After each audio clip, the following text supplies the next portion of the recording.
os detalhes sobre aí colocando também o presidente da Câmara dos Deputados, Hugo Motta. Essa é das surpresas que o relatório da PF traz ontem.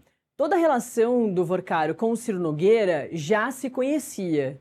E a imprensa já sabia desde o dia que ele começa a ser investigado pela PF ali no meio da Operação Compliance Zero.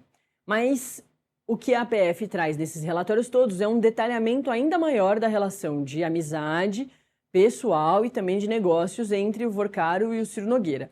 Mas o presidente da Câmara dos Deputados, Hugo Motta, esse sim é uma grande novidade das investigações da Polícia Federal. Não foi uma apuração jornalística, aqui a gente coloca uma investigação da Polícia Federal da relação do Hugo Motta, o presidente da Câmara dos Deputados, com o Daniel Vorcaro. Esse banqueiro tem sido investigado como o líder de um grupo criminoso que causou dos maiores rombos no sistema financeiro brasileiro da história.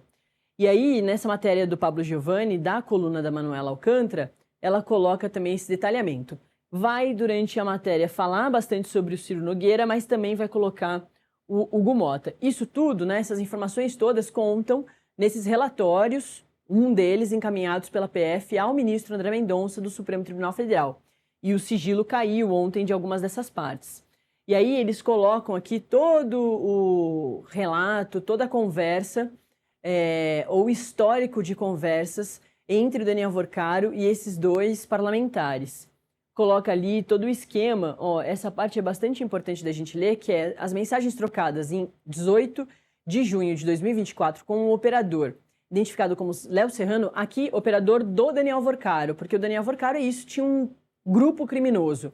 Então ele tinha vários operadores que faziam esses serviços para ele, tipo secretários. Então ele tinha diversos. Além do sicário, que ficou muito famoso, que era um capanga mesmo, ele tinha a função de ameaçar, de achacar, de bater em quem o Daniel Vorcaro não gostava.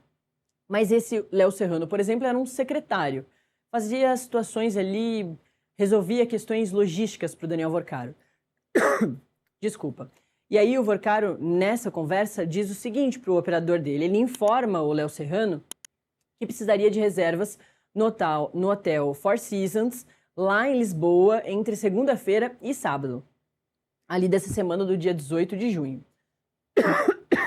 E ele diz o seguinte: Léo, vou precisar do hotel em Lisboa de segunda a sábado.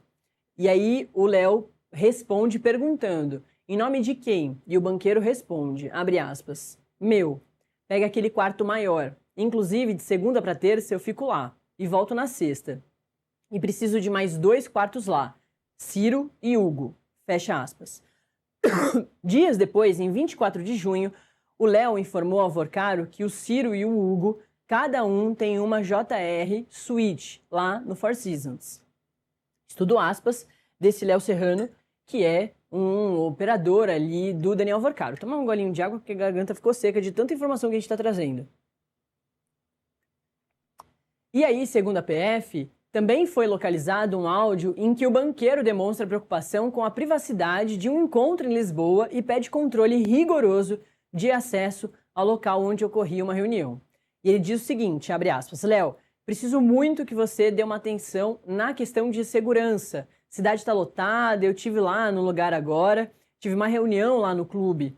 Tem que ter certeza que o lugar em frente ao restaurante também esteja privatizado, porque senão dá para ver tudo lá dentro. Tem que ter alguém lá embaixo. Quando você sai do elevador, já dá para ver tudo. Quem está, o que está acontecendo, fecha aspas. A preocupação que o Daniel Vorcaro coloca aqui é, além da gente fechar o lugar onde vai acontecer essa reunião, a gente tem que fechar o lugar da frente, porque senão as pessoas vão enxergar o tal do Ciro e o tal do Hugo. Se Ciro e Hugo não eram famosos, não tinham rostos conhecidos, não teria problema algum. Isso ajuda a PF a entender que os tais Ciro e Hugo são pessoas conhecidas, ainda mais em Lisboa, onde tem um montão de brasileiro, que era muito simples, fácil o reconhecimento do tal do Ciro e do Hugo. E por isso mesmo, para manter a privacidade dos seus convidados ilustres, o Daniel Vorcaro quis que o Léo Serrano pagasse para fechar o lugar da frente desse restaurante. E aí, só para a gente concluir isso, a gente vai continuar falando de Daniel Vorcaro, inclusive rodando a nossa reportagem, mas na sequência o Vorcaro determinou que apenas pessoas previamente autorizadas pudessem acessar o local. Após ouvir a mensagem, o Léo perguntou se ele já possuía a chamada lista de homens. E o banqueiro então encaminhou uma relação com os nomes de Ciro, Mota, do deputado federal Luizinho, também do PP do Rio de Janeiro, e do fundador da Oncoclínicas, o Bruno Ferrari. E segundo o APF, apenas Ciro e Hugo ficaram hospedados no hotel. Está feito esse registro, estão feitos todos esses registros